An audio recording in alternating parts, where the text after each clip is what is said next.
Assalamualaikum warahmatullahi wabarakatuh. Yang terhormat Bapak Andri Nurwandi, SSY MAG, selaku dosen pengampu mata kuliah Ushul Fikih, serta teman-teman sekalian yang saya banggakan. Alhamdulillah, puji syukur kehadiran Allah Subhanahu wa Ta'ala yang telah memberikan kita nikmat umur, nikmat iman, serta nikmat kesempatan sehingga bisa mengikuti perkuliahan online pada hari ini. Salawat dan salam kita hadiahkan kepada Nabi besar Muhammad SAW. Mudah-mudahan dengan seringnya kita bersalawat, kita akan mendapatkan syafaat beliau di yaumil akhir nanti. Amin, amin ya rabbal alamin. Baiklah, perkenalkan nama saya Robiatul Adawiyah, selaku moderator yang akan memandu jalannya presentasi pada kesempatan hari ini. Dan pemateri yang akan melakukan presentasi adalah kelompok 9 dengan judul Penerapan Fikih Jinayah. Sebelum memulai presentasi dan diskusi, berikut saya memperkenalkan nama anggota kelompok saya. Yang pertama, Nur Aini sebagai pemateri pertama. Yang kedua, Widya Wahyu Cahyani sebagai pemateri kedua. Untuk mempersingkat waktu, baiklah saya persilakan kepada pemateri pertama untuk membacakan materinya. Kepada Nur Aini, saya persilahkan dengan segala hormat. Baik, terima kasih kepada Robiatul Adawiyah. Di sini saya akan menjelaskan pengertian fikih jinayah. Fikih jinayah sendiri terdiri dari dua kata, yaitu fikih dan jinayah. Fikih secara bahasa berasal dari lafal faqiha yafqahu faqhan, yang berarti fahmunamik, faham yang mendalam. Ia lebih dari sekedar mengerti dan faham. Fikih adalah ilmu tentang hukum-hukum syara' praktis yang digali dari dalil-dalil yang terperinci. Adapun jinayah menurut bahasa adalah merupakan bentuk verbal noun atau masdar dari kata janaya yajni jinayatan, yang berarti berbuat dosa atau jarimah ataupun salah. Objek pembahasan fikih jinayah dalam pemakaian kata jinayah mempunyai arti lebih luas, yaitu ditujukan bagi segala sesuatu yang ada disangkut pautnya dengan kejahatan manusia dan tidak ditujukan pada satuan perbuatan dosa tertentu atau jarimah.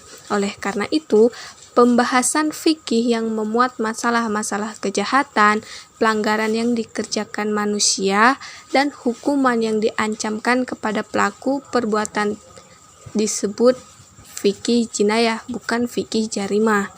Pengertian jarimah menurut syara' pada lahiriahnya ternyata sedikit berbeda dengan pengertian jarimah atau tindak pidana menurut hukum positif. Dalam kaitannya dengan masalah takjir, menurut hukum Islam, hukuman takjir adalah hukuman yang tidak tercantum nas atau ketentuannya dalam Al-Quran dan As-Sunnah dengan ketentuan yang pasti dan terperinci. Sedangkan menurut hukum positif, dalam pengertian di atas, hukuman itu harus tercantum dalam undang-undang. Terima kasih kepada Nur Aini yang telah membacakan materinya. Masuklah kita ke materi yang kedua, akan dibacakan oleh Saudari Widya Wahyu Cahyani. Kepada Widya, saya persilahkan. Baiklah, saya akan melanjutkan dari presentasi kelompok kami. B. Asas-asas fikih jinayah. Asas-asas fikih jinayah terbagi menjadi 3, yaitu 1. Asas legalitas, 2. Asas material, 3. Asas moralitas. 1. Asas legalitas. Asas legalitas merupakan asas yang menyatakan bahwa tidak ada pelanggaran dan hukuman sebelum ada undang-undang yang mengaturnya. Artinya, suatu perbuatan yang harus dianggap sebagai jarimah yang harus dituntut apabila ada nas yang melarang perbuatan tersebut dan mengancamnya dengan hukuman. 2. Asas material. Asas material hukum pidana menyatakan bahwa tindak pidana ialah perbuatan yang membentuk jarimah kama baik berupa perbuatan nyata dalam hal positif maupun sikap tidak berbuat negatif. Muhammad Abu Zahra mengemukakan atas material hukum pidana Islam bahwa yang artinya melakukan perbuatan atau perkataan yang dilarang dan telah ditetapkan hukumannya dan dilaksanakan oleh pengadilan. 3. Asas moralitas. Asas moralitas yaitu bahwa pelaku adalah orang yang mukallaf, yakni orang yang dapat dimintai pertanggungjawaban atas tindak pidana yang dilakukannya. C. Pembagian jarimah. Jarimah berasal dari bahasa Arab yang berarti perbuatan dosa dan atau tindak pidana. Dalam terminologi hukum Islam, jarimah diartikan sebagai perbuatan-perbuatan yang dilarang menurut syara dan ditentukan hukumannya oleh Tuhan, baik dalam bentuk sanksi-sanksi yang sudah jelas ketentuannya atau had, maupun sanksi-sanksi yang belum jelas ketentuannya oleh Tuhan atau takzir. Jarimah dapat dibagi menjadi bermacam-macam bentuk dan jenis, sesuai pada sudut pandang mana kita melihatnya atau aspek yang menonjol. Dilihat dari bobot hukuman jarimah, terbagi menjadi 1. Jarimah hudud, 2. Jarimah qadzaf, 3. Jarimah kisos dan diyat, 4. Jarimah penganiayaan, 5. Jarimah takzir. Baiklah, sekian dari materi saya kembalikan kepada moderator. Sebelum dialihkan kepada moderator, saya ingin menjelaskan sedikit tentang pembagian jarimah. Yang pertama ada jarimah hudud. Jarimah hudud adalah jarimah yang diancam dengan hukuman had. Had secara bahasa adalah pemisahan antara dua hal yang supaya tidak bercampur dengan yang lainnya, atau batasan antara satu dengan yang lainnya, atau pemisahan antara dua hal yang sudah mempunyai batas. Had adalah hukuman yang telah ditentukan batas, jenis, dan jumlahnya, dan hukuman itu merupakan hak Allah dengan pengertian bahwa hukuman tersebut tidak bisa ditambah, dikurangi oleh siapapun dan tidak mempunyai batas tertinggi atau terendah. Zina menurut fikih adalah persetubuhan antara laki-laki dan perempuan tanpa ada ikatan perkawinan yang sah, yaitu memasukkan kelamin laki-laki ke dalam kelamin perempuan, minimal sampai batas hasyafa atau kepala jakar. Persetubuhan yang diharamkan dan dianggap zina adalah persetubuhan di dalam farji, di mana zakar di dalam farji seperti batang celak di dalam botol celak atau seperti timba di dalam sumur. Unsur-unsur jarimah zina. Yang pertama, ada persetubuhan yang diharamkan. Salah satu kaidah untuk menentukan persetubuhan sebagai zina adalah persetubuhan yang terjadi bukan pada miliknya sendiri. Contoh, menyetubuhi istri yang sedang haid, nifas, atau sedang berpuasa Ramadan. Persetubuhan yang dilarang tetapi tidak dianggap sebagai zina. Ada yang kedua, adanya kesengajaan atau niat melawan hukum. Contoh, seseorang yang menikahi wanita yang bersuami yang merahasiakan statusnya kepadanya. Apabila dilakukan persetubuhan setelah terjadinya pernikahan, pria ini tidak dikenai pertanggungjawaban atau tuntutan selama ia benar-benar tidak tahu bahwa wanita itu masih ada ikatan dengan pria lain. Hukuman jarimah zina yaitu dera 100 kali dan pengasingan selama 1 tahun bagi pezina yang belum berkeluarga, dan rajam, siksaan, dan hukuman mati bagi pelanggar hukum dengan cara melempari batu. Bagi yang sudah berkeluarga, di samping dera 100 kali. Jarimah qadzaf. Jarimah qadzaf dibagi menjadi 2 macam. Menurut istilah syara, yaitu qadzaf yang diancam dengan hukuman had dan qadzaf yang diancam dengan hukuman ta'zir. Qadzaf yang diancam hukuman had memiliki pengertian menuduh orang yang muhsan dengan tuduhan berbuat zina atau dengan tuduhan yang menghilangkan nasabnya. Dan qadzaf yang diancam dengan hukuman ta'zir memiliki pengertian menuduh dengan tuduhan selain berbuat zina atau selain menghilangkan nasabnya, baik orang yang dituduh itu muhsan maupun ghair muhsan. Menuduh seseorang berbuat zina adalah perbuatan kejahatan dan hukumnya haram. Unsur-unsur jarimah qadzaf. 1. Adanya tuduhan zina yang menghilangkan nasab. Tuduhan yang pelakunya dikenai hukuman had harus memenuhi syarat-syarat sebagai berikut. A. Kata-kata tuduhan harus tegas dan jelas. B. Orang yang dituduh harus jelas. Apabila orang yang dituduh itu tidak diketahui, maka penduduk tidak dikenai hukuman had. C. Tuduhan harus mutlak, tidak dikaitkan dengan syarat dan tidak disandarkan dengan waktu tertentu. Yang kedua, orang yang dituduh harus orang yang muhsan. Orang yang dituduh dimaksud dengan muhsan itu bersih dari zina menurut satu pendapat dan merdeka menurut pendapat lain. Dari dua syarat itu, para ulama mengambil kesimpulan bahwa iman, merdeka, dan ifah atau bersih merupakan syarat-syarat ihsan bagi makzub. Adanya niat yang melawan hukum. Unsur melawan hukum adalah dalam jarimah qadzaf dapat terpenuhi apabila seseorang menuduh orang lain dengan tuduhan zina atau menghilangkan nasabnya padahal ia tahu bahwa yang dituduhnya tidak benar. Adapun syarat berlakunya ketentuan hukum qadzaf kepada qadzib adalah qadzib tidak mampu mendatangkan saksi.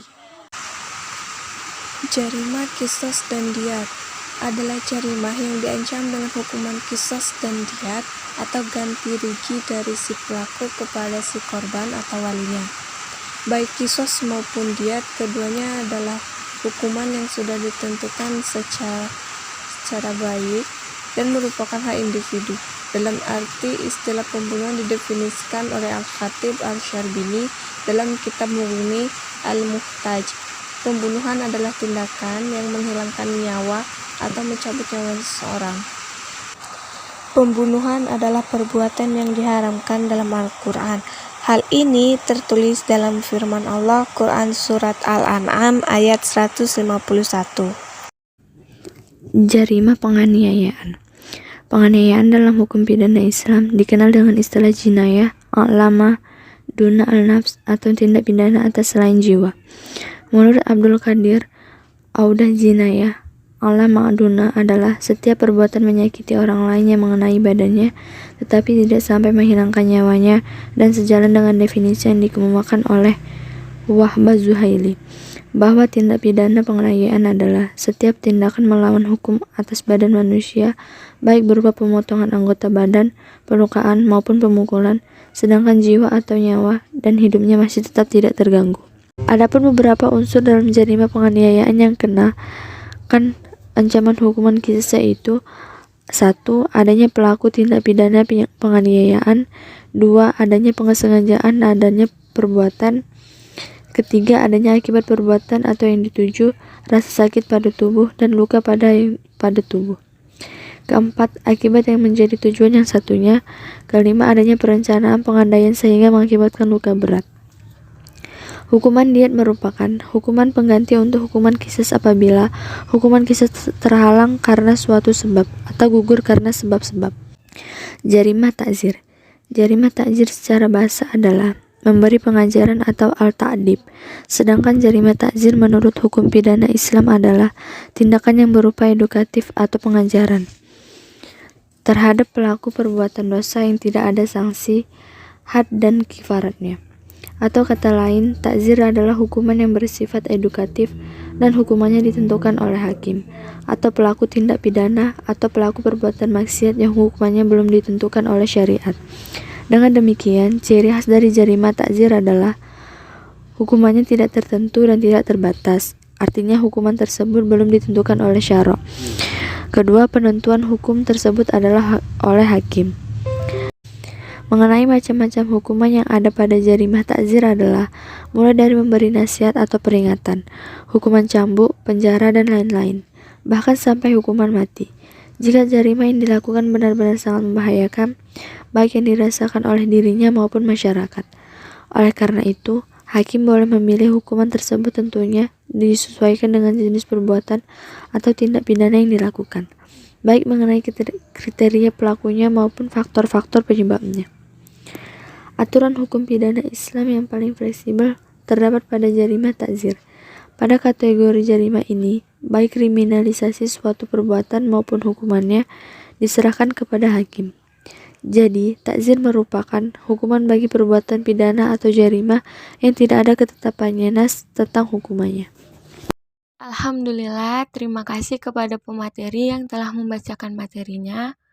Baiklah, di sini saya sebagai moderator akan membacakan isi kesimpulannya. Menurut istilah, fikih jinayah adalah pelanggaran yang dilakukan oleh seseorang terhadap hak Allah atau larangan Allah, manusia, dan binatang dimanapun orang yang melakukan wajib mendapat atau diberi hukuman yang sesuai baik dunia maupun akhirat.